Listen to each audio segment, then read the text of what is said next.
Higit isang linggo matapos ang pagtama ng magnitude 7.4 at 6.8 na lindol sa bayan ng Manay, Davao Oriental, nadagdagan pa ang pinsalang iniwan ng mga ito.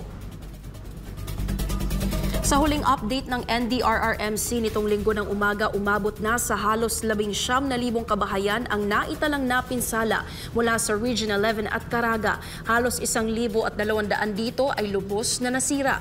Umabot naman sa higit 345,000 pamilya ang naapektuhan ng lindol.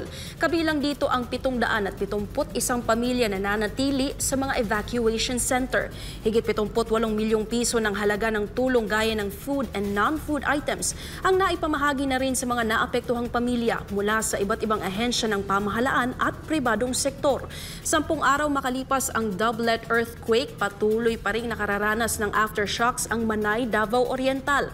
Patuloy rin ang pagsusumikap ng ating mga kababayan na muling makabangon mula sa epekto ng lindol.